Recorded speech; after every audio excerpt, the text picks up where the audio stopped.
பாண்டிச்சேரியில் செம்ம வெயிலாக இருக்குது. எங்கேயாவது ஒரு ஹில் ஸ்டேஷன் போயிட்டு வரலான்னு சொல்லிட்டு நம்ம கிளம்புனது தான் வந்துட்டு கொல்லி ஹில்ஸ்க்கு. ஒரு சண்டே மார்னிங் கரெக்டாக 4 மணிக்கு நம்ம ட்வின் ஹெல் ரைடர்ஸோடு வந்துட்டு நம்ம கிளம்பிட்டோம். அண்ட் 1.5 மணி நேரத்தில் நம்ம உளுந்தூர்பேட்டையை ரீச் பண்ணியாச்சு. நம்ம ஃபெலோ ரைடர் நிஷார் ப்ரோட்ட என்ன ப்ரோ எல்லாம் டைம் படி பக்கவாக போகுது அப்படின்னு நான் சொன்னப்போ அவர் என்னை பார்த்து சிரிச்சுட்டு, ப்ரோ உங்களுக்கு நம்ம குரூப்பை பற்றி இன்னும் சரியாக தெரில அப்படின்னாரு. அதுக்கு அர்த்தம் நான் வந்து போக போக தான் புரிஞ்சுக்கிட்டேன். ஃப்ளீட் ஆஃப் 7 பைக்ஸ் அண்ட் அதில் நம்ம ஜிடிஓ 1 4 மணிக்கு நம்ம கிளம்பணும். அண்ட் 1.5 மணி நேரத்துலேயே உளுந்தூர்பேட்டு போயாச்சு. அண்ட் உளுந்தூர்பேட் தாண்டறப்போ தான் ஒரு பியூட்டிஃபுல்லான சன்ரைஸ் ஆச்சு. இந்த பியூட்டிஃபுல்லான ரோட்ஸ் அண்ட் பியூட்டிஃபுல்லான சன்ரைஸ் அண்ட் நம்ம GT 650 காலங்காத்தால் ஓட்டுறது ஒரு செம்ம வந்து ஒரு வைபாக இருந்துச்சு.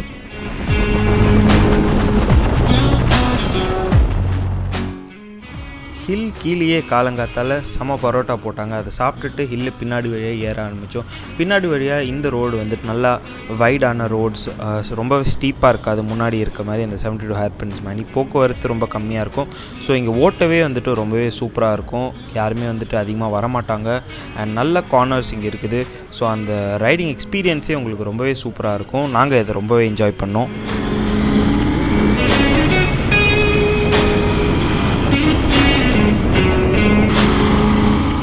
ஸோ இப்போ தான் நான் வந்துட்டு GoPro Hero 11 வந்துட்டு பர்ச்சேஸ் பண்ணியிருந்தேன். அண்ட் ஃபுட்டேஜ் வந்து செம்மையாக இருக்குது. இவ்வளோ அழகாக கொல்லிமலை நேரில் கூட இல்லை, பட் இந்த ஃபுட்டேஜை பார்க்கும்போது அவ்வளோ அழகாக இருக்குது. போன வாட்டி நல்ல ஃபாகியாக செம்ம குளிராக இருந்துச்சு. நான் எதுக்காக அதையே எதிர்பார்த்துட்டு வந்தேன்னு எனக்கு புரியல.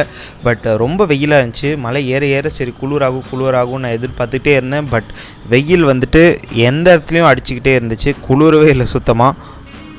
ஸோ 4 மணிக்கு பாண்டிச்சேரியிலேருந்து கிளம்புனோம். நம்ம 9 மணிக்கு மலையே ஏறிட்டோம். ஸோ அது வந்துட்டு எல்லாம் டைம் படி போய்கிட்டு இருந்துச்சு. எல்லாம் கரெக்டாக போயிட்டுருக்கும் போது நம்ம மைண்டுக்கு பின்னாடி ஒரு வாய்ஸு இது சரியில்லையே அப்படின்னு சொல்லும். அது நீங்கள் கவனிச்சிருக்கீங்களா? அதுதான் இங்கே நடந்துச்சு. பாதி குரூப்பு காணாமல் போயிடுச்சு. முன்னாடி போயிட்டு இருந்தவங்க ரஷ் பண்ணிட்டாங்க. பின்னாடி போயிட்டு இருந்தவங்க பின்னாடி வரவங்களுக்கு வெயிட் பண்ணிகிட்டு இருந்தாங்க. பாதி குரூப்பு பாதியாக பிரிஞ்சு போயிடுச்சு. அண்ட் அது சேர்ந்து 9 மணிக்கு கரெக்டாக மேலே ஏறிட்டோம். பட் திருப்பி ரீக்ரூப் ஆகவே ஒரு 10:30 மணி ஆகிடுச்சு. அதில் ஒரு 1.5 மணி நேரத்தை நம்ம வேஸ்ட் பண்ணிட்டோம். குளிர் எதிர்பார்த்து வந்த எனக்கு அடிக்கிற வெயிலில் நிற்க வச்சு கடைசியில் பார்த்தா டவரும் இல்லை, மற்ற குரூப்புக்கு காலும் பண்ண முடியல. ஒரு வழியாக எப்படியோ ரீக்ரூப் பண்ணி கடைசியில் சீக்குப்பாறை வியூ பாயிண்ட் போகலான்னு முடிவு பண்ணோம். ஸோ சீக்குப்பாறை வியூ பாயிண்ட்டுக்கு உள்ளே போகிறதுக்கு ஒரு 1.5 கிலோமீட்டர் நம்ம வந்துட்டு இது மாதிரி தான் வந்துட்டு சரியாக இல்லாத ரோட்டில் போனோம். கூட வந்து எக்ஸ்பல்ஸ், டாமினார் அண்ட் அப்பாச்சி எல்லாம் ரொம்பவே கம்ஃபர்டபுளாக வந்துட்டு போயிட்டாங்க. நம்ம வண்டியை தான் வச்சுக்கிட்டு நம்ம ரொம்பவே பொறுமையாக போனோம். போன வாட்டி நம்ம வந்தப்போ குளிராக ஃபாகியாக இருந்த டைமில் வந்துட்டு இந்த கேட்டு பூட்டிருந்துச்சு. நாங்கள் இதை எகிரி குதிச்சு தான் வந்துட்டு உள்ளே போனோம். அண்ட் வியூ பக்காவாக இருந்துச்சு. கூட வந்தவங்க என்னையும் சேர்த்து அதை பார்த்துட்டு நாங்கள் ஸ்டன் ஆகிட்டோம். அந்த மாதிரி ஒரு வெதரில் அந்த மாதிரி ஒரு வியூ வந்துட்டு ரொம்பவே வந்துட்டு பியூட்டிஃபுல்லாக இருந்துச்சு. ஒரு பியூட்டிஃபுல்லான வியூவுக்கு அதோட வெதர் அண்ட் டைமிங் ரொம்பவே முக்கியம். பட் நாங்கள் போன டைமிங் ரொம்பவே சன்னியாக இருந்துச்சு. என்ன தான் பார்க்க கேமராவில் அழகாக இருந்தாலும் நான் எதிர்பார்த்த அளவுக்கு இல்லை. நம்ம வெயிலை பீட் பண்ணலான்னு பார்த்தா வெயில் வந்து நம்மளுக்கு வேறு பிளான் வச்சுருந்துருக்கு. இந்த மாதிரி பியூட்டிஃபுல்லான ரோட்ஸ் ஒரு நல்ல சீனரிக்காக, ஒரு நல்ல ரைடிங் எக்ஸ்பீரியன்ஸ்க்காக நம்ம போகலாம். மற்றபடி ஐடியலான டைம் கொல்லிமலைக்கு போகிறது வந்து இயர் எண்டில் தான். கடைசியாக எப்படியாவது இந்த ஹீட்டை பீட் பண்ணலான்னு ஒரு ஃபால்ஸ் போகலான்னு முடிவு பண்ணோம். ஸோ மாசிலா ஃபால்ஸ் போகலான்னு முடிவு பண்ணோம். அது போகிற வழியிலே நம்ப ஃபால்ஸ்னு ஒரு ஃபால்ஸ் பார்த்தோம். அதில் தண்ணி ரொம்ப கம்மியாக வந்துட்டு இருந்துச்சு. ஏதோ ஒரு பைப் போட்டு விட்ட மாதிரி வந்துட்டு இருந்துச்சு. அதை பார்த்தே உஷாராக இருக்கணும். பட் அதையும் தாண்டி நாங்கள் மாசிலா ஃபால்ஸ் போய் என்ன ஆச்சுன்னு பார்த்தீங்கன்னா, ஷவரில் தண்ணி வர மாதிரி வந்துக்கிட்டு இருந்துச்சு. அதுக்கும் ஒரு 30-40 பேர் அடிச்சுக்கிட்டு நின்றுட்டு இருந்தானுங்க குளிக்கிறதுக்கு. சரி இவ்வளோ தூரம் வந்துட்டோமேன்றதுக்காக அதில் போய்ட்டு நாங்களும் அடித்து பிடிச்சி குளிச்சுட்டு வந்துட்டோம். என்ன தான் கம்மியாக தண்ணி வந்தாலும் அது ஒரு மாதிரி நல்லா தான் இருந்துச்சு. எது எப்படியோ கடைசியாக நம்ம இந்த 72 ஹேர்பின் பென்ஸ் வழியாக நம்ம குரூப்போட கீழே இறங்கணும். அண்ட் இதில் ரைடிங் எக்ஸ்பீரியன்ஸ் ரொம்பவே வந்துட்டு சூப்பராக இருந்துச்சு. மொத்த ட்ரிப்பும் வர்த் இட் அப்படின்றது தோன்ற மாதிரி இருந்துச்சு. நல்ல ஒரு கடையில் பன் பரோட்டாவும் சிக்கன் ரைஸையும் நேரத்தில் சாப்பிட்டு நேரத்தில் கீழே இறங்க ஆரம்பித்தோம். அந்த பன் பரோட்டாவை நல்லா நெய்யில் பொரித்து எடுத்து நல்லா சூப்பராக இருந்துச்சு. அதோடு ஒரு சால்னா ஒன்று கொடுத்தாங்க. வேறு மாதிரி இருந்துச்சு காம்போ ரெண்டும். இந்த பியூட்டிஃபுல்லான ரோட்ஸும் கார்னர்ஸும் சான்ஸே இல்லை, வேறு மாதிரி இருந்துச்சு. லண்டனில் இன்னொரு கம்பெனிகிட்ட கொடுத்து வெயிட் பேலன்ஸ் பண்ணியிருக்காங்க இந்த GT 650. ஸோ கார்னர்ஸில் வந்துட்டு ஸ்டெபிலிட்டி பக்காவாக இருக்குது நம்ம வண்டியில். அண்ட் நம்ம புது அலாய் வீல்ஸோடு சேர்த்து ஆல்ஃபா H1 டயர்ஸ் போட்டிருக்கோம். அதோட கிரிப்ஸ் வந்து எக்ஸலண்ட்டாக இருந்துச்சு. நான் போன வாட்டி வந்தப்போ பெரலியில் ஓட்டிகிட்டு இருந்தேன். இப்போ ஆல்ஃபா H1 ஓட்டிகிட்டு இருக்கேன். அண்ட் டிஃப்ரென்ஸே இல்லை, ரெண்டுமே வந்துட்டு பர்ஃபார்மன்ஸ் வைஸ் சூப்பராக இருக்குது. அதே மாதிரி இந்த Brembo hydraulic brake and adjustable கிளச்சோட ஃபர்ஸ்ட் காப்பி நம்ம வந்துட்டு ரொம்ப நாள் முன்னாடி போட்டிருந்தோம். அதோட பெர்ஃபார்மன்ஸும் எப்படி இருக்குன்னு நான் செக் பண்ணணும்னு நினச்சேன். அண்ட் அப்படியே ஸ்டாக் மாதிரியே இருக்குது, எந்த ப்ராப்ளம்ஸும் இல்லை, ரொம்பவே சூப்பராக இருக்குது. Very satisfied with the performance.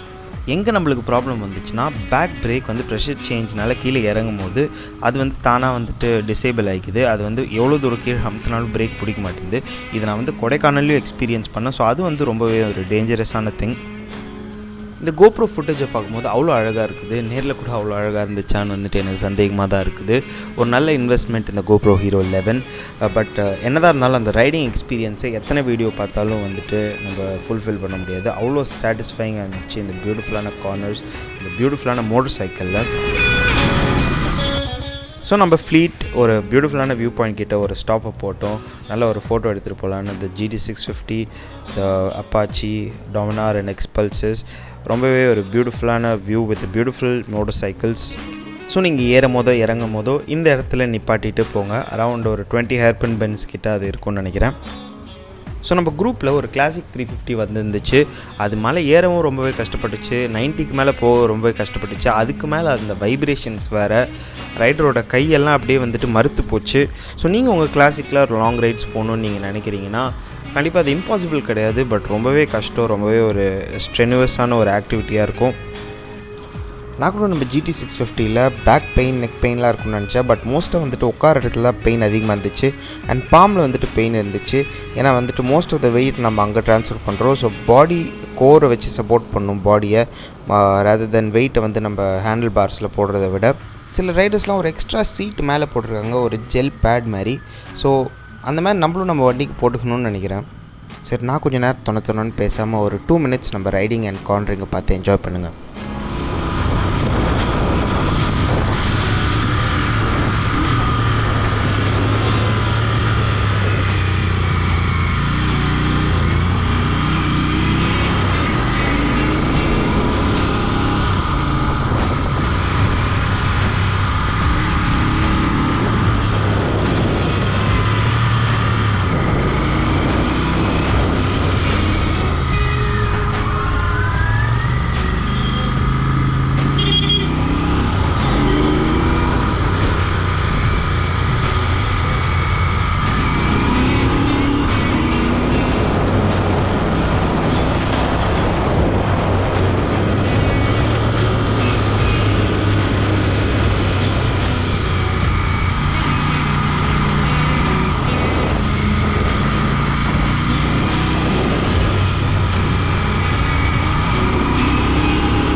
நல்லபடியாக கீழே இறங்கியாச்சு. பட் அந்த பன் பரோட்டா, நெய்யில் பொரிச்ச பன் பரோட்டா அதுக்கப்புறம் தான் அதோட வேலையை காட்ட ஆரம்பிச்சுது. தூக்கம் ஒரு பக்கமாக தள்ளுது. ஸோ கீழே இறங்கிட்டு ஒரு டீ கடையில் நிப்பாட்டி ஒரு மணி நேரம் தூங்கிட்டு அதுக்கப்புறம் தான் ஜேர்னியை கண்டினியூ பண்ணோம். அண்ட் எல்லாம் முடிஞ்சிடுச்சுன்னு நினைக்கும் போது தான் இன்னொரு சம்பவம் பண்ணானுங்க. பைக்கில் பெட்ரோல் இல்லை, என்னை தனியாக விட்டுன்னு போயிட்டாங்க. நான் வந்து ஸ்லோவாக வந்திருந்தேன்னா எல்லோரும் வந்து ஸ்பீடாக போயிட்டாங்க.